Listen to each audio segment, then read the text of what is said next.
جس رنگ میں ہو، جس نسبت سے ہو، وہ سبھی محبوب ہوتا ہے۔ اللہ اقسم بہذا البلد وانت حل بہذا البلد، اللہ فرماتے ہیں کہ مجھے اس شہر مکہ کی قسم ہے، اس لیے نہیں کہ اس میں میرا گھر موجود ہے، صفا مروہ ہے، یا مقام ابراہیم ہے، یا چاہے زمزم ہے، یا انبیاء علیہ السلام کی آرام گاہیں۔ فرماتے ہیں انت حل بہذا البلد، یہ مجھے مکہ کی قسم اس لیے ہے کہ اس میں آپ چلتے پھرتے ہیں۔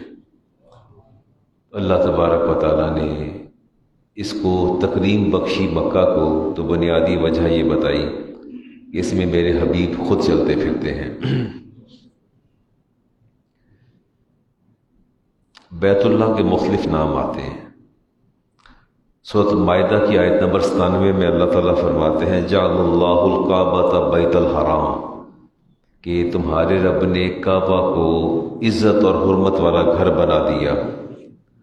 اور کہیں آیا وَلْيَطَّوَّفُوا بِالْبَيْتِ الْعَتِيقِ، کہ آپ اس قدیم گھر کی طواف کریں۔ تو زمین پر سب سے پہلے جو گھر تعمیر کیا گیا اللہ کی یاد کے لیے، وہ بیت اللہ شریف ہے۔ بیت اللہ کے عظمت کے حوالے سے، اس کی تعظیم کے حوالے سے، لا تزالوا حاذا الامت بخیر ما عظموا هذه الحرمۃ حق تعظیمها۔ آپ نے فرمایا کہ ابن ماجہ کی روایت، بڑی غور سے سننے والی بات، آپ نے فرمایا کہ امت مسلمہ سے اس وقت تک خیر نہیں چھینی جائے گی جب تک یہ بیت اللہ کی تعظیم کرتے رہیں گے۔ جب تک مومن مسلمان بیت اللہ کی تعظیم کرتے رہیں گے، جو حق تعظیمی ہا، جیسا تعظیم کرنے کا حق ہے، یہ کرتے رہیں گے، تب تک ان سے نعمتوں کا اور بھلائی کا زوال نہیں ہوگا۔ فَإِذَا ضَيَّعُوا، اور جب اس کو ضائع کر دیں گے، ذَاقَ هَلَكُوا، تو میں مسلمانوں کو، اللہ فرماتے ہیں کہ ان کو برباد کرنا شروع کر دوں گا۔ اچھا، اگر اسی حدیث کو میں لے لوں اور آپ سے ایک سوال کروں، بیت اللہ کی تعظیم کی جا رہی ہے ابھی؟ اب میں تو یہ دیکھتا ہوں کہ سوشل میڈیا پر لائیو طواف جو ہے اس کو دکھایا جا رہا ہوتا ہے، احرام باندھا ہوتا ہے اور ہاتھ میں موبائل ہوتا ہے، گھما رہے ہوتے ہیں، دیکھ رہے ہوتے ہیں۔ ایسا ہے؟ حمزہ نہیں ہے؟ عمرہ کر کے آئے ہیں، آپ نے تو نہیں کیا ہے؟ نہیں کرنا۔ مجھے ایک بات بتائیے، آپ میرے گھر مہمان بن کے تشریف لائے ہیں، just you have come to see me at my home. اب آپ بجائے مجھ سے ملنے کے، مجھ سے بات کرنے کو، میں 1 منٹ سے پہلے آپ کو آؤٹ کر دوں گا کہ میرے گھر میں آ کے یہ طریقہ ہے، یہ کرینہ ہے، اور پھر احکم الحاکمین کے گھر میں جا کے، اس کائنات کے رب کے، مالک کے گھر میں جا کے، نہ توجہ اس کی ذات کی طرف ہے، مالک کی ذات کی طرف ہے، نہ اس کے گھر کی طرف ہے، نہ گناہوں پر ندامت ہے، نہ شرمندگی ہے، نہ توبہ ہے، نہ احساس ضیاء ہے، کچھ بھی نہیں ہے۔ موبائل پکڑ کے حرام باندھا ہے، تصویریں بنائے چلے جا رہے ہیں۔ نبی کریم علیہ السلام نے ارشاد فرمایا فَإِذَا ضَيَّعُوا ذَاقَ هَلَكُوا، جب یہ بیت اللہ کی تعظیم کو چھوڑ دیں گے تو اللہ انہیں ہلاک و برباد کرنا شروع کر دے گا۔ تو یہی تو تعظیم ہے بیت اللہ کی۔ وہاں جا کے تو انسان کو اپنا ہوش نہیں رہتا۔ آپ نے فرمایا کہ بیت اللہ کی تعظیم کا یہ عالم ہے۔ عبداللہ ابن عباس حدیث کے راوی ہیں، کانت الانبیاء یدخلون الحرم مشاۃ حفاۃ، اللہ کے جتنے بھی پیغمبر تشریف لائے سب نے بیت اللہ کی زیارت کی سب نے پیدل زیارت کی اور ننگے پاؤں زیارت کی. نبی انبیاء کی بات ہو رہی ہے، یعنی جتنے لوگوں نے زیارت کی وہ ننگے پاؤں انبیاء نے اور پیدل. اس کا احترام، ان ھذا البلد حرم اللہ، یہ وہ گھر ہے جس کو اللہ نے اپنا حرم قرار دیا، اور یہاں کانٹا توڑنا، کسی کو ڈرانا، ولا یلتفت لقطۃ، یہاں آپ گری پڑی چیز نہیں اٹھا سکتے. یہ حدیث پاک پڑھ رہا ہوں آپ کے سامنے. میرے نبی نے ارشاد فرمایا کہ بیت اللہ کے اندر کوئی چیز گر جائے تو کسی کی چیز آپ اٹھا نہیں سکتے، آپ اس کو اٹھا نہیں سکتے چیز کو. اس کا یہ احترام ہے. الا من عرفہا، سوائے اس کے کہ آپ کو پتہ چل جائے کہ آپ کے کسی جاننے والے کی ہے تو اٹھا کے اعلان کر کے اس کے حوالے کر دیں، وگرنہ آپ چیز نہیں اٹھا سکتے. صالح علیہ السلام کی اونٹنی کو جب ہلاک کیا تھا تو عذاب آیا تھا اور کڑک.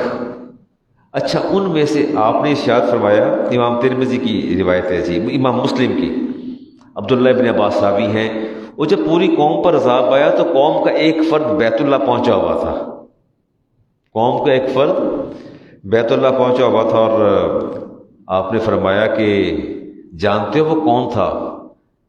آپ نے فرمایا، نبی کریم نے فرمایا کہ وہ ابو رغال تھا. ابو رغال وہ بیت اللہ میں بیٹھا رہا جب پوری قوم پر عذاب نازل ہو گیا. ابو رغال ابو ثقیف، فلما خرج من الحرمی، جب وہ حرم کی حدود سے باہر ہوا، فرمایا اس کا نتیجہ یہ، اصابہ ما اصابہ قومہ، اللہ نے اس اکیلے بندے کو حرم کی حدود سے باہر نکلتے وہی عذاب دیا جو پوری قوم کو عذاب دیا تھا. وہ عذاب اس کا منتظر تھا. اللہ تعالیٰ اپنے حرم کا خود اتنا احترام فرماتا ہے. عمران صاحب یہ موبائل پر جو لے کے جاتے ہیں، میں حدیث پڑھ رہا ہوں، مسلسل حدیث پڑھتا چلا جا رہا ہوں، یہ آپ لوگ کم از کم نہ عمرے پر تشریف لے جائیں، حج پر موبائل کو ہوٹل میں رکھ کے جائیں، مت لے کے جائیں ساتھ اس کو. اور اگر کوئی آپ کا ساتھی کمپینین لے اس کو بھی منع کر دیں، اسے کہ رکھو موبائل ادھر، میرے ساتھ موبائل لے کے مت جانا. حیرت کی بات ہے، بیت اللہ سامنے ہے، نہ گناہوں پر ندامت کا احساس ہے، نہ خوف خدا ہے، نہ موت ہے، نہ آخرت ہے، اور یہ بھی نہیں پتہ دوبارہ آنا نصیب ہوگا یا نہیں ہوگا، کچھ بھی نہیں ہو، یہ کام شروع کر دیے ہیں. ابن عباس راوی ہیں، امام ترمذی کی روایت، ما اطیبک من بلد، آپ نے فرمایا کہ اے مکہ تو بڑا ہی اطیب ہے، بڑا ہی پاکیزہ ہے. وَأَحَبَّكَ إِلَيَّ، تو مجھے بہت ہی عزیز ہے. وَلَوْلَا إِنَّ قَوْمِي أَخْرَجُونِي مِنْكَ مَا سَكَنْتُ غَيْرِكَ، اگر میری قوم مجھے مکہ سے نکلنے پر مجبور نہ کر دیتی تو میں کبھی کسی دوسرے شہر میں آباد نہ ہوتا. اللہ کی محبت دیکھیں اور اللہ کے حبیب کی محبت دیکھیں، ان کی تعظیم دیکھیں. اور آپ نے ارشاد فرمایا کہ 3 طبقات ایسے ہیں جن سے فرشتے مصافحہ کرتے ہیں. 3 طبقات ایسے ہیں جن سے فرشتے مصافحہ کرتے ہیں. ابن عمر اس حدیث کے راوی ہیں، لو ان الملائکۃ صافحت احدا لصافحت غازی فی سبیل اللہ، ایک تو اس غازی سے کرتے ہیں جو میدان جہاد سے کامیاب ہو کے واپس لوٹتا ہے، والبار لوالدیہ، اور دوسرا فرشتے اس بندے سے مصافحہ کرتے ہیں جو ماں باپ سے بھلائی کرتا ہے. علی میاں ذرا سنیے گا بات کو غور سے. اللہ کے فرشتے 3 طرح کے لوگوں سے مصافحہ کرتے ہیں، 3 طرح کے، جن میں سے پہلے تو وہ ہیں جو غازی ہیں، اور دوسرے جو ماں باپ سے محبت کرتے ہیں اور ان کا احترام کرتے ہیں، ان سے فرشتے مصافحہ کرتے ہیں. اور فرمایا وَالطَّائِفَ بیت اللہ الحرام، اور وہ گروہ لوگوں کا جو اللہ کے گھر کی جو ہے وہ زیارت کرتا ہے. یہ 3 ہے جی. لیکن آپ کیسے مصافحہ کریں گے اللہ کے فرشتوں سے؟ آپ کے تو ہاتھ میں موبائل ہے، تو موبائل چھوڑیں گے تو مصافحہ کریں گے نا. آپ کا تو ہاتھ ہی اوپر لٹکا ہوتا ہے، گھما رہے ہوتے ہیں ہاتھ، تو فرشتوں سے مصافحہ کیسے کریں گے؟ اور نہیں تو فرشتے لعنت ڈال کے ضرور آپ کو چلے جائیں گے کہ میرے مالک کے گھر میں آیا ہے اور یہ حرکتیں کیا کر رہا ہے، اس کو دیکھو ذرا. ہاں جی، آگے رسالت مآب علیہ السلام، عبداللہ ابن عمر فرماتے ہیں کہ آپ نے پوچھا، اکرم سکان اہل السماء الذین یطوفون حول عرشہ، اور آسمان پر جو فرشتے اللہ کے عرش کا طواف کرتے ہیں، اللہ کو وہ سب سے زیادہ پسند ہیں. اور فرمایا اہل الارض الذین یطوفون حول بیتہ، اور زمین پر وہ لوگ بڑے پسند ہیں جو اللہ کے گھر کا طواف کرتے ہیں۔ اچھا ایک بات تو بتائیے، یہ جب آپ لوگ عمرہ کرنے تشریف لے جاتے ہیں تو ایک تو عمرہ آپ نے کر لیا، اس کے بعد طواف زیادہ کرنے چاہیے یا عمرے زیادہ کرنے چاہیے؟ کیا کرنے چاہیے؟ پکی بات، کنفرم ہے؟ چلیں میں آپ کی بات کو انڈورس کر دیتا ہوں کہ یہ امی کا عمرہ، یہ ابا کا عمرہ، یہ چچا کا عمرہ، یہ دادا کے نام کا عمرہ، یہ میرے فلاں کا عمرہ، بھاگے چلے جا رہے ہیں مسجد عائشہ اور واپس آ رہے ہیں اور پھر عمرہ کر رہے ہیں، پھر عمرہ کر رہے ہیں۔ اور اگر میں کہہ دیتا وہاں جب میں ہوتا ہوں تو کہتا ہوں بھائی طواف کر لو، نہیں مولوی صاحب عمرے کا بڑا ثواب ہے، یہ بھی مجھے آپ لوگ بتائیں گے کہ عمرے کا زیادہ ثواب ہے یا طواف کا زیادہ ثواب ہے؟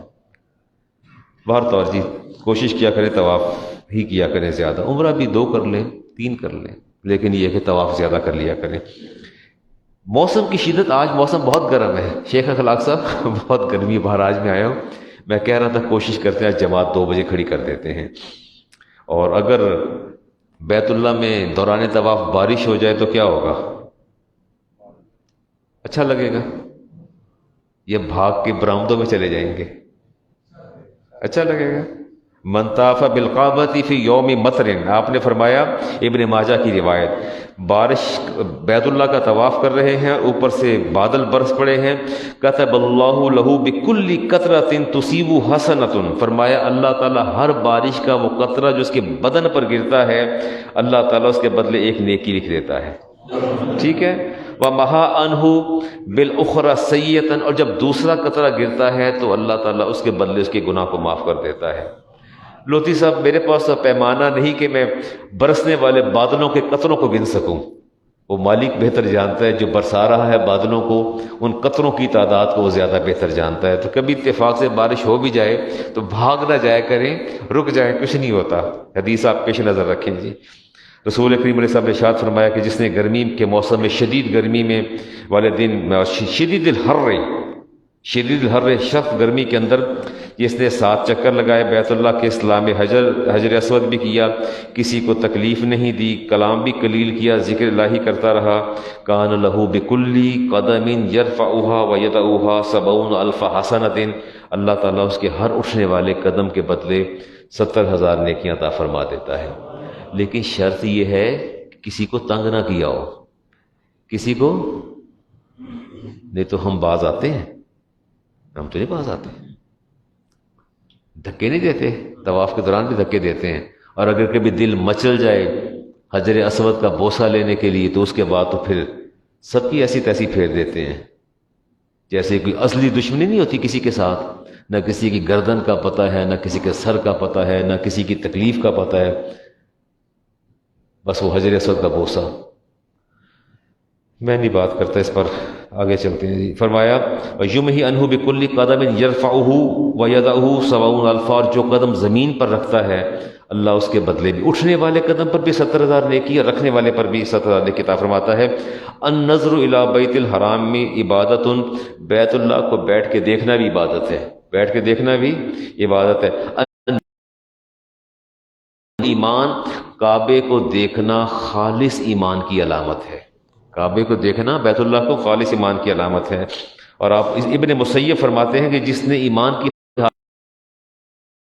من ذنوبہ کا یوم ولدتہ امہ، وہ گناہوں سے ان دا باؤنڈریز آف مسجد حرام اور جسٹ حرم، ڈفرنس ہے، دونوں میں فرق ہے،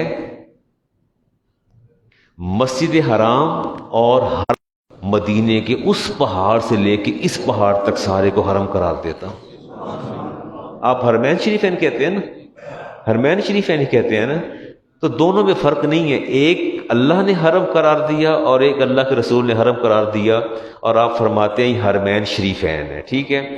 اب سوال میرا یہ ہے کہ یہ جو 1,00,000 نماز کے ثواب کا ابھی آپ کی آواز آئی، یہ کہاں ثواب ہے؟ مسجد حرام کے اندر ہے یا حرم کے اندر ہے؟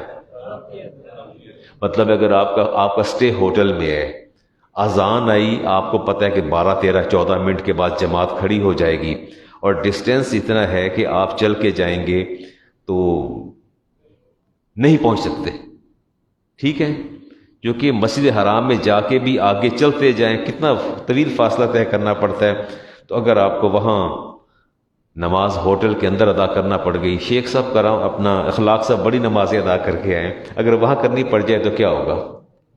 ڈس اپوائنٹمنٹ، مایوسی ہے اس چیز میں کہ وہ جو مسجد میں پہنچ گیا، وہ جو مسجد میں پڑھ کے آیا نا، کہ ہاں اللہ کا شکر ہے میں تے جناب مسجد نماز پڑھی ہے، وہی تو ہوٹل سے پڑھی ہے، وہی تیرا تو 1 لاکھ کا ثواب گیا نا، تو گیا ثواب 1 لاکھ کا، کتنا ثواب اس کا گیا، کتنا اس نے ویسٹ کیا ثواب کا؟ Only 27 Times only. اچھا، یہ یہاں نماز ادا کرنا اور وہ باہر سڑک پر ادا کرنا کوئی ہے ثواب کا فرق ہے؟ یہاں کتنے گنا زیادہ ہو جائے گا؟ 27 ٹائمز۔ باہر پڑھیں کہ نماز تو وہاں بھی ہو جائے گی، لیکن مسجد اور جماعت کا ثواب جو مسجد کے اندر ادا کرنے کا 27 گنا زیادہ ہے۔ تو آپ یہ تو کہہ سکتے ہیں 27 گنا سے محروم ہو گئے، لیکن جس نے نماز ہوٹل میں بھی ادا کی ہے اس کو بھی 1 لاکھ کا ثواب ہے، اور جس نے حرم کے اندر کی ہے، مسجد حرام کے اندر، اس کو بھی 1 لاکھ کا ثواب ہے۔ محرومی اگر ہوئی تو کتنی ہوئی؟ 27 گنا۔ کیا یہ حدیث لیتے ہیں جی، عبداللہ ابن عباس حدیث کراوی ہے، ان حسنات الحرم کل الحسنۃ بمئۃ الف، آپ نے فرمایا کہ حرم کے اندر نماز ادا کرنے کا ثواب 1 لاکھ کے برابر ہے۔ یہ لفظ حرم آ رہا ہے، لفظ کیا آ رہا ہے؟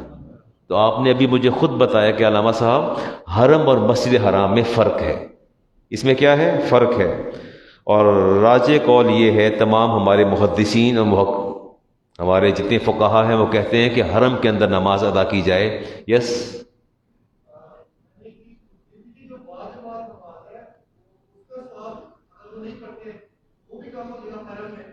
نہیں وہ میں نے بتایا نا کہ جماعت آپ ہوٹل میں کروا لیں نا، اگر کوئی 2 4 مل جاتے ہیں ادھر ادھر سے، وہیں جماعت کروا لیں۔ بہت سے لوگ معذور ہیں، نہیں جا سکتے، خواتین اکثر ساتھ ہوتی ہیں، وہ چلنے سے تنگ ہوتی ہیں بیچاری، چل نہیں سکتی، نہ تیزی سے موو کر سکتی ہیں، ان کو گھنٹہ پہلے جانے پڑتا ہے۔ تو آپ صرف ایک بات سوچیں، اللہ رحمان اور رحیم ہے، اور اس کے نبی کی ذات رؤوف الرحیم ہے مومنین پر۔ اب آپ مجھے بتائیں، اگر ہر بندہ حرم میں نہیں، مسجد حرام میں نہیں پہنچ سکتا، اس کا مطلب ہے وہ 1 لاکھ کے ثواب سے تو محروم ہو گیا۔ اس لیے آپ نے فرمایا کہ حرم کی حدود کے اندر جو ہے اگر نماز ادا کر لی جائے تو اس کا جو ہے ثواب 1 لاکھ کے برابر۔ دے دیں بیٹا، دے دیجیے، ٹھیک ہو گیا جی؟ اچھا، 1 لاکھ کا ثواب تو آپ کو مل گیا، اور وہاں تو آپ نے بے شمار نمازیں پڑھی ہیں۔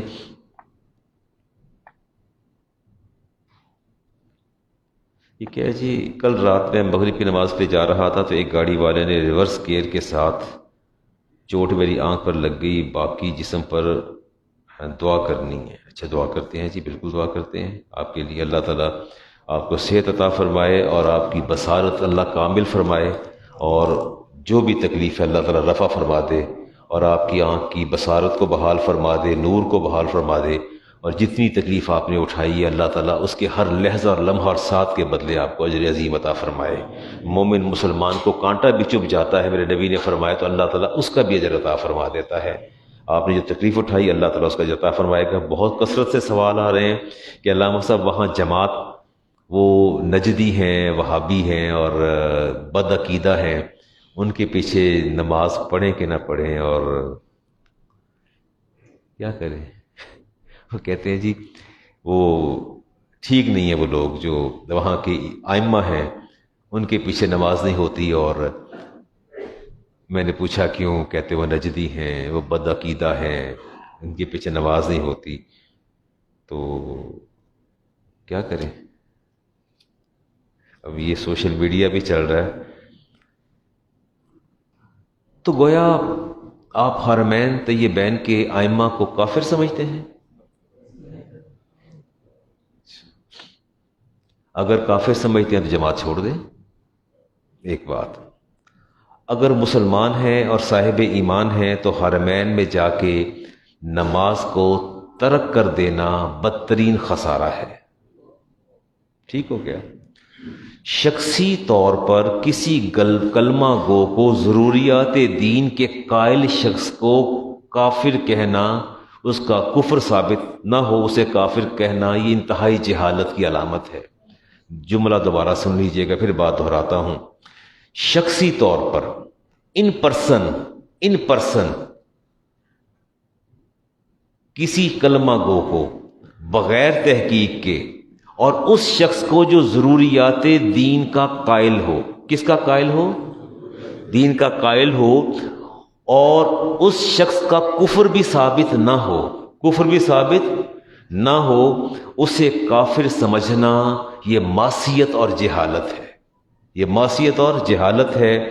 اور اگر روز قیامت اللہ نے پوچھ لیا کہ نماز تو اس کی پیچھے ہو جاتی تھی، لاس ہوا کہ نہیں ہوا؟ کوئی عالم دین مفتی براہ راست کسی کی بد عقیدگی کو سن کے پیچھے ہٹ جائے تو مجھے بھی بات سمجھ میں آتی ہے۔ آپ لے مین ہیں، آپ کا فیصلہ کرنا آپ کا کام نہیں ہے۔ ایسے ہی ہے نا، یہ کام علماء کا ہے، مفتیان کا ہے، ان کا کام ہے یا تو اپنی جماعت الگ کروا لیں۔ کیا کروا لیں؟ اچھا، وہاں مجھے نہیں اندازہ، جماعت کروائی جا سکتی ہے الگ سے حرم کے اندر؟ مسجد حرام میں جماعت کروائی جا سکتی ہے؟ اگر آپ 15-20 اکٹھے جماعت کروا لیں تو کیا ہوگا؟ باہر نکال دیتے ہیں۔ چل، پھر اس کا مطلب نہیں کرنی نماز بات۔ اب میں last Friday I was here, تو مجھے سوال کیا، پتہ نہیں سوال ڈاکٹر صاحب آپ تھے یا نہیں تھے، کہ جی آپ یہ بتائیے کہ آب زمزم افضل ہے؟ یہ کوئی میرے پاس اگر بیٹھا ہو تو گواہی دے دے، آب زمزم افضل ہے یہ رسول اکرم علیہ السلام کے ہاتھوں سے دست مبارک سے جو پانی کے چشمے بہے اور صحابہ نے وضو کیا، پانی کم تھا، وہ افضل ہے یا وہ افضل ہے؟ کیا تھا سوال کسی نے؟ اچھا آپ تھے نا، میرا خیال کیا نا سوال۔ اب مجھے ایک بات بتائیں، میں اس کا کیا جواب دوں؟ اگر میں کہتا کہ رسالت مآب علیہ السلام کے دست اقدس سے لگنے والا پانی افضل ہے، اوہ آب زمزم کی توہین۔ اور اگر میں کہتا نہیں آب زمزم افضل ہے، کہنا اچھا تو نبی پاک سب سے افضل ہے تو ان کے ہاتھوں سے لگا پانی بھی افضل ہے، تو لہٰذا آپ نے تو توہین کی، توہین رسالت ہو گئی۔ بیماریاں دلوں کے اندر رچ بس گئی ہیں، بیماریاں دلوں کے اندر رچ بس گئی ہیں۔ جوان بچے کی شادی کر لی، بیگم نے لمبے لمبے ناخن رکھے ہیں، اوپر نیل پالش لگی ہے، صبح غسل کیا ہے، غسل نہیں ہوا، یہ مجھ سے پوچھو نا، وہ خود بھی حرام کھا رہی ہے، نہ نماز پڑھ سکتی ہے، نہ قرآن پڑھ سکتی ہے، تم سب کو حرام کھلا رہی ہے، اس کا ایک ایک لمحہ حرام کے اندر جا رہا ہے۔ اٹھ کے بیوی سے پوچھو صبح، یہ نیل پالش ریموو کرو، پہلے غسل پراپر کیا کہ نہیں کیا، پانی بالوں کی جڑ تک گیا کہ نہیں گیا، یہ تو پوچھتے نہیں ہیں۔ یہ پوچھتے ہیں کہ آب زمزم افضل ہے یا وہ افضل ہے۔ جنگ جمل میں حضرت عائشہ حق پر تھی، حضرت علی حق پر تھے، فلاں افضل ہے یا فلاں افضل ہے، یہ پوچھتے ہیں۔ یہ نہیں پوچھتے، یہ کیوں نہیں پوچھتے کہ مجھے نماز کے دوران ڈراپس آتے ہیں، قطرے آتے ہیں، یہ کیوں نہیں پوچھتے؟ مجھے یورینیشن کے بعد مجھے ایک دم سیمن کی کوانٹٹی بہت زیادہ آ جاتی ہے، غسل فرض ہے یا نہیں مجھ پر، یہ کیوں نہیں پوچھتے؟ اپنا کیوں نہیں پوچھتے؟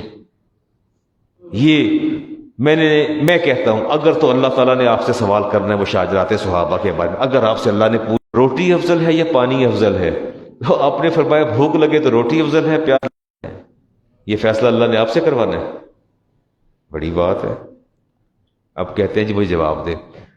انہوں نے زور تو بہت لگایا کہ اب بیٹا آپ موجود تھے، گھمایا انہوں نے مجھے بڑا، پر پکڑا میں بھی نہیں گیا۔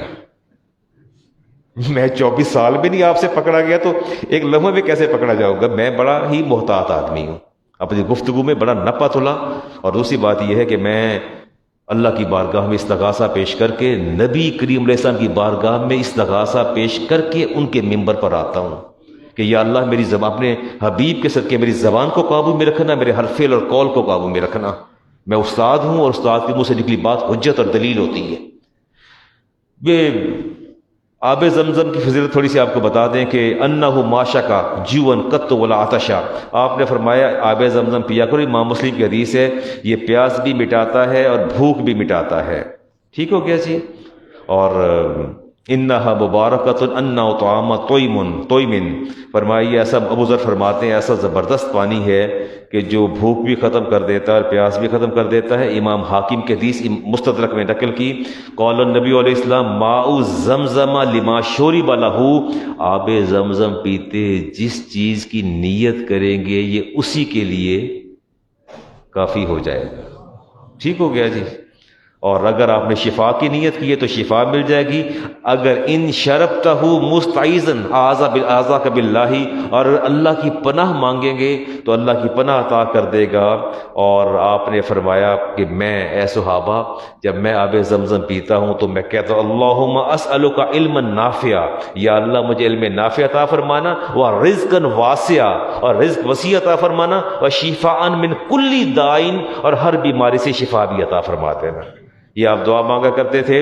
اور رسالت امام علیہ السلام نے ارشاد فرمایا ماء زمزم لما شرب لہ، آب زمزم ایسا زمزم کا پانی ایسا پانی ہے، یہ ہر جس چیز کی نیت کریں گے یہ اسی سے آپ کو شفا دے دے گا.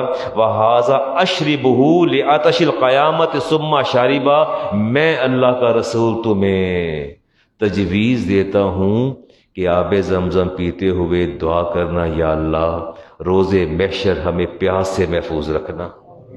کس سے محفوظ رکھنا؟ پیاس سے محفوظ رکھنا کہ شدت کی گرمی اور زبان لٹک کر باہر آ جائے. اور ان آیت ما بیننا و بین المنافقین، آپ ابن ماجہ کی حدیث آپ نے فرمایا کہ منافق اور مومن کی پہچان یہ ہے. کیا پہچان ہے؟ آپ نے فرمایا ان آیت ما بیننا و بین المنافقین لا یتدلعون من زمزم، منافق کبھی پیٹ بھر کے آب زمزم نہیں پیے گا، تھوڑا چکھے گا سائڈ پہ رکھ دے گا. مومن جو ہے پیٹ بھر کے پیے گا. مومن کیا ہے؟ پیٹ بھر کے پیے گا. اگر آپ کو نہیں پتا اللہ آپ کو وہ لے جائے تو آب زمزم حرم کے اندر موجود ہوتے ہیں، کولر رکھے ہوتے ہیں، تو آپ نے کیا کرنا ہے؟ پیٹ بھر کے پورا پینا ہے. ٹھیک ہو گیا سی. کچھ اور باتیں بھی کریں آپ کے ساتھ. ہمارے بڑے عزیز دوست آنریبل مسٹر عمران صلاح الدین، ان کے صاحبزادے نے کویسچن فلوٹ کیا تھا میری طرف، لیکن میں اس کو جواب نہیں دوں گا. انہوں نے مجھے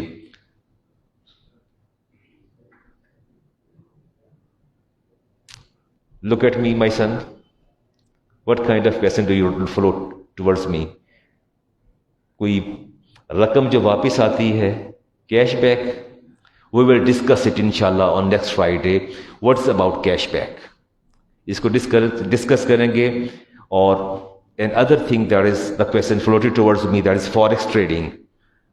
فورکس ٹریڈنگ کا کویسچن آیا تھا اور میں صبح سے بری طرح سٹک تھا. 2 مفتیان سے میری بات ہوئی اور باقی میں چیزیں دیکھ رہا تھا کہ یہ کیش بیک جو ہے اس کو حلال قرار دیا جائے آئدر حرام قرار دیا جائے. کویسچن جو تھا میرے پاس موجود تھا، لیکن میں اس کا جواب جب تک میری اپنی تسلی نہیں ہو جاتی. ایک بات کر دیتا ہوں کہ کریڈٹ کارڈ پہ جو آپ کو کیش بیک ملتا ہے وہ جائز ہے؟ کریڈٹ کارڈ جائز ہے؟ آہستہ آہستہ بولتے ہیں، لگتا ہے سب کے پاس ہے. چلے بات کریں گے کیش بیک پہ بھی بات کریں گے، فوریکس ٹریڈنگ پہ بھی کریں گے، اور اس پہ بھی بات کریں گے انشاءاللہ. کہ تھوڑی سی 2-4 باتیں آپ سے اور بھی کر لیں. رسالت مآب علیہ السلام نے اور جب 8 دن کا سفر کرنے کے بعد بیت اللہ کو دیکھا تھا تو کیا فرمایا تھا پتہ ہے آپ کو؟ جب پہلی نظر آپ کی بیت اللہ پر پڑی تو آپ نے فرمایا اللہم زد بیتا کا حاضا، یا اللہ اس اپنے گھر کی تشریفہ، یا اللہ اس اپنے گھر کی شرف و بزرگی میں اضافہ فرما دے. یہ آپ کی نظر جب پہلی پڑی بیت اللہ پر تو پہلا جملہ کیا فرمایا؟ اللہم زد بیتک ھذا تشریفا و تعظیما، یا اللہ اس کی عظمت میں بھی اضافہ فرما دے، و مہابتا، اور اس کی ہیبت میں بھی اضافہ فرما دے. اس کی تشریف میں، اس کی عظمت کے اندر اور اس کی تعظیم میں اضافہ فرما دے. ٹھیک ہو گیا. یہ آپ نے دعا مانگی تھی جی بیت اللہ کو دیکھ کے کہ یا اللہ ان میں اضافہ فرما دے. رسالت مآب علیہ السلام الدین یسرن، الدین یسرن، دین آسانی کا نام ہے، دین تنگی کا نام نہیں ہے. رسول کریم علیہ السلام. اور اچھا یہ جو حاجی ہیں یہ کیا کرتے ہیں؟ پہلے عرفات سے جب نکلتے ہیں اور نکلنے کے بعد یہ پھر اگلا عمل ان کا کیا ہوتا ہے مینا میں جا کے رانا سلیم اللہ صاحب بتائیں گے پہلے کیا کرنا ہے، کنکریاں مارنی ہے یا حلق کرنا ہے یا احرام اتارنا ہے؟ پہلے کیا کرنا ہے؟ پہلے کنکریاں مارنی. کس کو مارنی کنکریاں؟ بڑے شیطان کو. ٹھیک ہو گیا جی. اس کے بعد پھر قربانی کرنی ہے، نہر کرنا ہے، اور اس کے بعد پھر آپ نے حلق کروانا ہے. ٹھیک ہو گیا. اور اس کے بعد جو آپ کا طواف ہے جی، طواف افادہ کر لیں، طواف زیارہ. ایسے یہ ترتیب. آئیے حدیث لیتے ہیں جی. ابو داؤد کی اور امام ترمذی کی، ایک کا نمبر 2014 اور ایک کا نمبر 914. عبداللہ بن عمر بن عاص اس حدیث کے راوی ہیں، عرض کرتے ہیں یا رسول اللہ، ایک شخص آیا، انی لم اشعر، مجھے شعور نہیں رہا. مجھے کیا نہیں رہا؟ مجھے شعور نہیں رہا. فحلقت قبل ان اذبح، میں نے پہلے حلق کروا لیا ہے، بعد میں یاد آیا میں تو قربانی کرنی تھی. میں نے کیا کرنی ہے؟ قربانی کرنی ہے. فقال النبی علیہ السلام اذبح لا حرج، فرمایا چلو جاؤ قربانی کر لو، کچھ نہیں ہوتا، جاؤ چلے جاؤ. وما ارسلناک الا.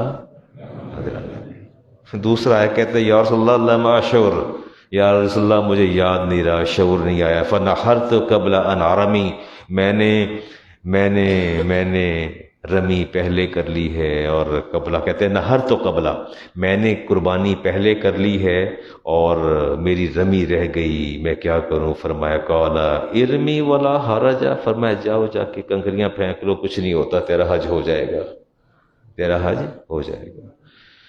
آپ نے مقدم اور مخاطر فرمایا لا اشعر. آپ نے دعا فرمائی من لم یسأل اللہ یغضب علیہ، آپ نے فرمایا کہ جو سوال نہیں کرتا اللہ اس پر غضبناک ہو جاتا ہے. سوال کیا کریں اللہ کی بارگاہ میں. اور یہ حلق کیا ہوتا ہے جی؟ آپ سنت آپ کی کیا ہے؟ لما رمال جمراتا، پہلے رمی فرماتے، وہ نہرا رسوکہو قربانی کرتے، وہ حلق کرواتے. ناول الحلاق شک. اچھا آپ حجام کے پاس جاتے ہیں؟ آپ کٹنگ کے لیے جاتے نہیں حجام کے پاس، تو کیا کرتے ہیں جا کے؟ آپ تو ٹیپ لگا کے نا سو جاتے ہیں. پہلے وہ آپ کو آہستہ آہستہ مساج کرتا ہے، جہاں سے اس کا دل چاہتا ہے وہ کینچی پکڑتا شروع ہو جاتا ہے. ایسا ہی ہے، ایسا ہی ہوتا ہے. آئیے امام بخاری کی حدیث لیتے ہیں جی، امام مسلم کی. ہاں ناول الحلاق، آپ نے حلاق کو بلایا. شکہ الایمن، وہ حلاق اس طرف سے آیا، فرمایا نہیں ادھر سے آؤ. کدھر سے آؤ؟ الایمن فالایمن، فرام رائٹ سائڈ، فرام. آپ نے فرمایا کہ ہر اچھا کام دائیں جانب سے کیا کرو. اور حدیث کے الفاظ جو مجھے پڑھاتے 38 سال گزر گئے، فرمایا کہ جب بال کٹوایا کرو تو کون سی سائڈ آگے کیا کرو؟ اب تو کریں گے نا، اب نہیں کریں گے تو مجرم ہیں آپ. سن لیا نا آپ نے؟ جب بھی آپ نے باربر کے پاس جانا ہے، آپ نے سیلون پہ جانا ہے، اسے کہنا سٹارٹ ادھر سے لو. اگر مونچھیں ٹھیک کروانی ہے ادھر سے آئے کر نہیں، ادھر سے آؤ، پہلے رائٹ سائڈ کی طرف. پہلے کہاں سے آؤ؟ رائٹ سائڈ کی طرف سے آؤ. کینچی پہلے رائٹ پہ چلے گی، ادھر بھی رائٹ پہ چلے گی. فرمایا فحلق ثم دعا ابا طلحہ، آپ نے جب حلق کروایا دائیں سائڈ سے، پھر بائیں، اور پھر ابا طلحہ انصاری کو بلایا. فآتاہ ایاہ، اور سارے اپنے منہ مبارک کس کو عطا کر دیے؟ ابا طلحہ انصاری کو عطا کر دیے. اب کیا فرمایا آپ نے؟ ناولہ شکل ایسر فقال اہلک، اسے کہا آؤ اس طرف سے پہلے حلق کرو دائیں جانب سے. فاتا ابا طلحہ تھا، اور فرمایا اقسمہ بین الناس، فرمایا جتنے یہ لوگ حج کرنے آئے ہیں ان سب کو میرا ایک ایک منہ مبارک دے دو. سب کو کیا دے دو؟ مبارک دے دو.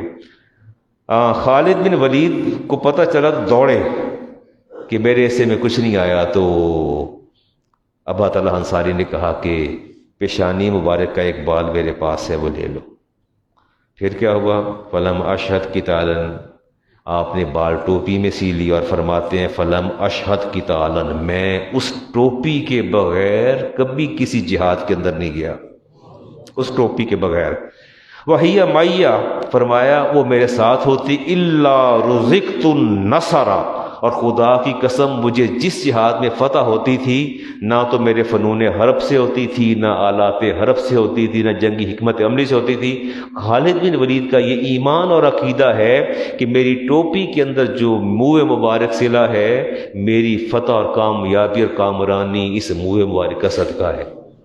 یہ میں نے ان کا عقیدہ آپ کو بتایا ہے، یہ میں نے حدیث پڑھی امام بخاری اور مسلم کی، یہ میں نے آپ کو ان کا عقیدہ بتایا ہے جی۔ ٹھیک ہو کیسے؟ اگلی بات کرتے ہیں جی۔ عمر فاروق فرماتے ہیں کہ مجھے دعا کی قبولیت کی کبھی فکر نہیں ہوئی، مجھے دعا کی قبولیت کی کبھی فکر نہیں ہوئی، بلکہ میں دعا کی فکر کرتا ہوں۔ میں یہ سمجھتا ہوں کہ اللہ اگر دعا کی توفیق دے دے گا تو قبولیت کی توفیق بھی ساتھ ہی دے دے گا، قبول بھی ساتھ ہی ہو جائے گی۔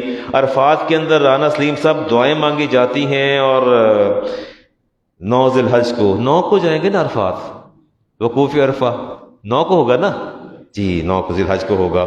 آپ نے فرمایا کہ خیر الدعاء دعاء یوم عرفہ، سب دعاؤں میں بہترین دعا جو ہے یوم عرفہ کی ہے۔ وخیر ما قلت انا والنبیون من قبلی، میں اور میرے سارے جتنے بھی میرے انبیاء بھائی ہیں، ہم سب نے ایک ہی دعا میدان عرفات میں مانگی ہے، اور دعا کیا ہے؟ دعا ہے لا الہ الا اللہ وحدہ لا شریک لہ۔ آپ نے فرمایا میں نے اور میرے سارے انبیاء بھائیوں نے ایک ہی دعا مانگی ہے میدان عرفات کے اندر جا کے، لا الہ الا اللہ وحدہ لا شریک لہ لہ الملک ولہ الحمد وہو علی کل شیء قدیر۔ فرمایا یہ دعا میں بھی مانگتا ہوں اور میرے سارے بھائیوں نے بھی مانگی ہے۔ ٹھیک ہو گیا جی۔ تو میں نے آج جماعت بھی ہم نے کروانی ہے، وہ جنید بغدادی کے پاس ایک حاجی آئے اور انہوں نے کہا جی میں حج کر کے آیا ہوں۔ میں کیا کر کے آیا ہوں؟ رانا سلیم صاحب جب آپ حج کر کے آئے نا تو پھر آپ نے الحاج رانا سلیم لکھوانا ہے۔ کیا لکھوانا ہے؟ آپ یہ فکر نہ کریں قبول ہوا نہیں ہوا، وہ چھوڑیں، قبولیت کی کیا فکر کی ضرورت ہے، پر الحاج لکھوا لیں موٹا سا، یہ بہت ضروری ہے، باقی کوئی کام کرے نہ کریں، الحاج ضرور لکھوا لیں۔ وہ پوچھا جنید بغدادی نے، کشف المعجوب داتا گنج میں لکھتے ہیں کہ پوچھا آپ نے، کہتے ہیں حج کر کے آیا ہوں۔ فرمایا جب تو نے نیت کی حج کرنے کی تو کیا گناہوں سے بھی کوچ کرنے کا ارادہ کیا؟ کہتا نہیں۔ کہتا فرمایا تو گھر سے روانہ ہی نہیں ہوا، اس کا مطلب ہے۔ پھر پوچھا منازل کے ساتھ ساتھ راہ طریقت کی منازل طے کی؟ اس شخص سے کہا مجھے خبر نہیں راہ طریقت کی۔ پوچھا جس کا مطلب ہے تیری منازل ہی طے نہیں۔ احرام باندھا تو جس طرح تو نے اپنے بشری جو لباس ہے اس سے علیحدگی اختیار کی، کیا اپنی بشری صفات سے بھی علیحدگی کی؟ جھوٹ، چغل خوری، غیبت؟ تو اس نے کہا جی میں نہیں کر سکا۔ کہا تو نے احرام ہی نہیں باندھا؟ فرمایا عرفات میں کشف اور مشاہدے کے مناظر دیکھے؟ کہتے ہیں مجھے کچھ پتہ نہیں چلا۔ فرمایا وقوف عرفات بھی نہیں کیا؟ میں مزدلفہ پہنچ کے نفسانی خواہشات کو ترک کیا؟ کہا میں نہیں کیا۔ میں نے کہا تو مزدلفہ گیا ہی نہیں؟ میں بوقت طواف جمال حق کا مظاہرہ ہوا؟ کہنے لگا نہیں۔ فرمایا تو نے طواف بھی نہیں کیا؟ اور فرمایا دوران صحیح راہ حق سے گزرنے کے درجات کا پتہ چلا جیسے حضرت حاجرہ کو چلا تھا، راہ حق کے مدارج سے کیسے گزرا جاتا ہے؟ کہتا ہے نہیں چلا۔ فرمایا اس کا مطلب ہے تیری صحیح نہیں ہوئی۔ فرمایا جب تو نے قربانی کی تو کیا اپنی خواہشات کو بھی قربان کیا؟ کہتے نہیں۔ فرمایا تو نے اس کا مطلب قربانی نہیں کی۔ فرمایا جب رمی جمار کیا تو جس طرح کنکریاں پھینکی ہیں اپنی خواہشات کو بھی پھینک دیا ہے؟ کہنے لگا نہیں۔ تو فرمایا تیرا حج نہیں ہوا، جاؤ ان باتوں کو پیش نظر رکھو اور پھر حج کرو، مقام ابراہیم پا جاؤ گے، مقام ابراہیم پا جاؤ گے۔ موبائلوں سے فرصت ملے گی تو کچھ کریں گے نا۔ حج جی جی جی جرمن شیپرڈ۔ دیکھیں نوجوان بچے نے سوال کیا کہ علامہ صاحب German Shepard kind of dogs ہے، آئدر انہیں ہم بریڈ کر کے انہیں ہم as a business sell out کر سکتے ہیں یا نہیں کر سکتے؟ اچھا کتا حلال ہے یا حرام ہے؟ خنزیر حلال ہے یا حرام ہے؟ شراب حلال ہے یا حرام ہے؟ Are you allowed to do the business of wine? بڑی تفصیل سے میں نے اس پر بات کی۔ احادیث کے اندر پورے چیپٹر موجود ہیں، پورے باب موجود ہیں، کتا نجس ہے، ناپاک ہے، حرام ہے۔ اس کو آپ گھر میں بھی نہیں رکھ سکتے. جس گھر میں کتا ہوگا، میں امام بخاری کی حدیث پڑھ رہا ہوں، اس گھر میں رحمت کا فرشتہ نہیں آتا. کتے صرف ان جگہوں پر رکھے جاتے جہاں آپ کے نے اپنے مال کی حفاظت کرنا ہو. آؤٹ آف دا سٹی اور ٹاؤن، باہر زمینوں پر رکھیں جہاں حفاظت کرنی ہے، اور آپ گھر میں کتا نہیں رکھ سکتے. اب تو انسان کو اتنی محبت سے نہیں پالتے رکھتے، اتنی شوق سے کتے کو گھر میں رکھتے ہیں. نوجوان بچے ہیں، اتنے بڑے بڑے کتے ہوتے ہیں، اور انہوں نے وہ زور لگا رہے تھے، پوری قوت کے ساتھ زور لگاتے ہیں. میں کبھی باہر نکلتا ہوں تو سر سے لے کے پاؤں تک پسینے میں شراب لگتا ہے ابھی ہمراہ ہو رہے ہیں. اس کے بعد وہ کتے کو کر کے کھینچتے ہیں پیچھے، کتے کو پیچھے کرتے ہیں، پھر فخر سے مجھے ایسے دیکھتے ہیں. دیکھا میں کتنا توانا طاقتور ہوں، یہ میرے قابو میں ہے، ابھی آپ کو کھا جائے کھانے والا تھا. یہ دیکھیں رسول اکرم سے ارشاد فرمایا کہ تم اپنے ویپن کو باہر نہیں نکال سکتے، اور اگر تم نے اپنے ویپن سے کسی کو اشارہ کیا، ڈرایا، تم پر اللہ کی لعنت، اللہ کے رسول کی لعنت، اور پوری کائنات کے انسانوں کی لعنت. تم نے اپنے مسلمان بھائی کو خوف زدہ کیا کسی ویپن سے. آپ تو کتے کو آگے کر دیتے ہیں. یہ بڑے نوجوان بچے لے کے بڑے بڑے کتے بھی باہر پھرتے ہیں. اِنَّا لِلَّهِ وَإِنَّا إِلَيْهِ رَاجِعُونَ. If a pilgrim sacrifices the sacrificial animal on the 10th of the Zilhajj in Makkah instead of Mina, is it sacrifice valid or not? قربانی کرنی تھی. قربانی کہاں کرتے ہیں جی؟ مینا. کہاں؟ اس نے جا کے حرم میں قربانی کی ہے. کہاں قربانی کی ہے؟ بیت الحرام میں، مکہ میں قربانی کر لی ہے. کیا کہیں گے؟ کیا کہیں گے؟ It is necessary to sacrifice the sacrificial animal in the limits of haram, in the boundaries of haram. قربانی آپ نے حرم کی حدود کے اندر کرنی ہے. کہاں کرنی ہے؟ تو اگر ایک بندے نے جا کے قربانی مکۃ المکرمہ کر لی تو اس نے حرم کی حدود میں قربانی کی ہے یا نہیں کی؟ قربانی ہوئی کہ نہیں ہوئی؟ ہو گئی، قربانی ہو گئی. لیکن نقصان کیا ہوا؟ It is definite that Makkah is included in Haram. Baitullah is included in Haram. Baitullah حرم کے اندر موجود ہے. لا صرف اتنا ہوگا کہ he opposed the sunnah of the holy prophet peace be upon him. اس نے نبی کریم سے سنت سے اپوز کیا. جی بیٹا. جی وعلیکم السلام.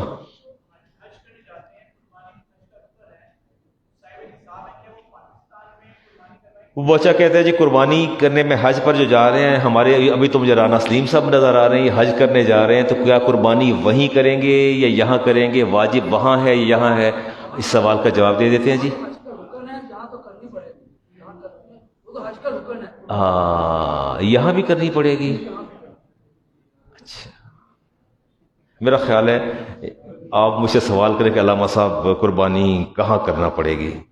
You are not allowed to give decision on this. آپ مجھے حکم فرمائے کہ مولانا جلدی سے مجھے بتائیں کہ قربانی کا کیا سٹیٹس ہے. حکم فرمایا مجھے، but you are not able to give decision over it. It's my right, I describe it. یہ میرا حق ہے، میں ہی بتاؤں گا. نہیں غصہ آ گیا؟ نہیں آپ کا رائٹ ہے. یا تو پھر کہیں جی علامہ صاحب آپ کا رائٹ نہیں ہے. میں تو بابا ہو گیا پڑھاتے پڑھاتے. اب آپ یوں تو نہ کریں میرے بیٹھے بیٹھے خود ہی ڈیسیژن دے دیں کہ جی وہاں بھی کرنی یہاں بھی کرنی. آئیے جی اس کو دیکھتے ہیں قربانی کے. حج کے موقع پر رمی کے بعد جو قربانی کی جاتی ہے یہ اظہار تشکر کے لیے حاجیوں پر واجب ہے. اظہار تشکر کے لیے حاجیوں پر واجب ہے. ٹھیک ہو گیا جی. حج تمتع کرتے ہیں یا حج قران کرتے ہیں، اور حج کرنے والا مسافر ہے یا مقیم ہے؟ قربانی واجب ہے مقیم پر اور مالدار پر. پھر سنیے گا قربانی کس پر واجب ہے؟ دوبارہ کہیے قربانی کس پر واجب ہے؟ اور حاجی کیا ہے؟ مسافر. ٹھیک ہو گیا. ایک پوائنٹ کلیئر ہوا عمران صاحب؟ کلیئر ہے پوائنٹ. اب وہاں جو قربانی آپ نے کی، آپ مجھ سے ناراض تو نہیں؟ میں آپ کے قدموں پہ ہاتھ رکھ کے معافی مانگتا ہوں، ایسی بات نہیں. بٹ میں نے یہ بتایا، ایلیبریٹ کیا کہ it's my right to give the answer. اس کا جواب دینا میرا رائٹ ہے. ایک بات ہوئی قربانی واجب ہوگی مقیم پر اور مالدار پر. اب ہوا یہ کہ شیخ اخلاق صاحب نے حج کرنا ہے، وہاں تشریف لے گئے ہیں. اگر یہ ان کا سٹے مکہ میں 15 دن سے زیادہ ہے تو کیا یہ مسافر ہیں یا مقیم ہیں؟ مقیم ہے. اب یہ قربانی کریں گے. حج والی نہیں، وہ تو الگ ہے نا. حج والی کیا ہے؟ وہ تو الگ ہے، وہ تو اظہار تشکر ہے، حج کا شکرانہ ہے قربانی، وہ تو الگ میٹر ہے، وہ تو آپ نے کرنی ہے، وہ آپ پر واجب ہے۔ لیکن اب جو دوسری قربانی، اب یہ مقیم بن گئے ہیں اور ساتھ ساتھ تو مالدار بھی ہیں، یہ تو کاروبار کرتے ہیں، ان کے پاس پیسہ بھی ہے، یہ مقیم بھی ہیں، یہ دوسری قربانی بھی کریں گے۔ یہ کیا کریں گے؟ لیکن ان پر کوئی پابندی نہیں کہ یہ حدود حرم میں کریں یا پاکستان میں کریں۔ کسی کو اپنا وکیل مقرر کر دیں، کسی کو اپنا کیا مقرر کر دیں اور یہاں قربانی کر لیں۔ اب مسئلہ سمجھ آیا کہ نہیں آیا؟ نہیں، کلیئر پوائنٹ۔ حاجی پر قربانی واجب ہے، اگر وہ مقیم ہو جاتا ہے وہاں تو پھر وہ قربانی کرے گا، چاہے وہاں کر لے چاہے وہ قربانی یہاں کر لے، 15 دن سے زیادہ ہے تو ورنہ کسی وکیل کو کہہ دے۔ اور بھی ایک دو باتیں کر لیں آپ کے ساتھ۔ وہ مجھے کسی نے کہا تھا علامہ صاحب لاسٹ ٹائم آپ نے فرمایا تھا کہ جی وہ جو قسطوں کی دکان پر جاتے ہیں چیز خرید کے وہیں بیچ دیتے ہیں، میں نے کچھ ذکر کیا تھا ایسا؟ وہیں سے لیتے ہیں وہیں بیچ دیتے ہیں، 1 لاکھ کی چیز لیتے ہیں، 1,10,000 15 یا 1.5 لاکھ کی لیتے ہیں، 1 لاکھ کی بیچ کے آ جاتے ہیں پیسے قسطوں میں۔ تو اس کی میں نے وجہ آپ کو نہیں بتائی تھی، اصل میں یہ بے فاسد ہے، کیونکہ پہلی ڈیڈ اور پہلی بے مکمل نہیں ہوئی، وہ چل رہی ہے اور قرض پر نفع ہے۔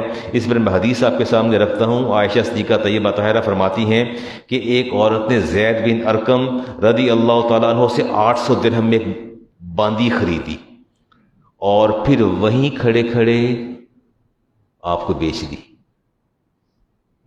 یہ بات نہیں سمجھ میں آئی؟ 800 کی خریدی باندی اپنے گھر میں کی بیٹھی ہوئی ہے، نہ اس پر قبضہ کیا، نہ اس کا سمن پر قبضہ ہوا، نہ پیسے پر قبضہ، نہ چیز پر قبضہ، کچھ بھی نہیں ہوا، کھڑے کھڑے آپ نے وہیں بیچ دی۔ او اماں جان کو علم ہو گیا کہ زید بن ارقم نے یہ کام کیا، تو فرمایا زید بیس ما شریت واشتریتا، فرمایا بدترین بے کی ہے زید بن ارقم نے۔ فرمایا اس کو اس کی ماں کا پیغام دو، اسے کہہ دو ان اللہ تعالی ابطل حجہ و جہادہ ما رسول اللہ علیہ السلام، میں تمہاری ماں تمہیں کہتی ہوں اللہ تمہارا وہ حج بھی باطل کر دے گا جو تو نے میرے نبی کے ساتھ کیا، اور جتنے جہاد تو نے میرے نبی کے ساتھ کیے اللہ وہ بھی باطل کر دے گا ان لم یتوب، جب تک تم توبہ نہیں کرتے۔ بات کس کی کر رہا ہوں؟ آپ کی ماں کی بات کر رہا ہوں، عائشہ صدیقہ کی بات۔ اور کس کے بارے میں کہہ رہی ہیں؟ زید بن ارقم کے بارے میں، صحابی رسول کے بارے فرماتی میں تیری ماں تجھے کہتی ہوں اللہ تیرا حج بھی باطل کر دے گا، ضائع کر دے گا، اللہ تیرے جہاد کو بھی جو تو نے میرے نبی کے ساتھ کیا وہ بھی ضائع کر دے گا۔ توبہ کر، اس بے سے توبہ کر، کیوں تم نے ایسا کیا؟ نہیں کریں گے ایسا کہ انشاءاللہ انشاءاللہ۔ اب کچھ بات حلق کی بھی کرنی تھی اور رمی جمار کی بھی کرنی تھی، طواف زیارہ کی بھی کرنی تھی۔ گرمی بہت شدت کی ہے، مجھے تو بہت لگ رہی تھی جب میں آیا ہوں تو بہت، وگرنہ۔ اچھا بس ایک بات آپ مجھے بتا دیجئے، حج کے فرائض کتنے ہیں؟ حج کے فرائض 3 4؟ یس یس یس یس، ہاں میں نہیں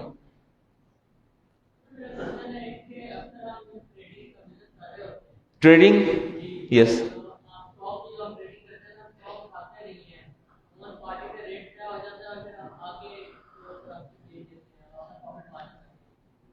نہیں تو آپ کا کوئی ایجنٹ کوئی وکیل جا کے مال کو دیکھتا ہے آپ کے؟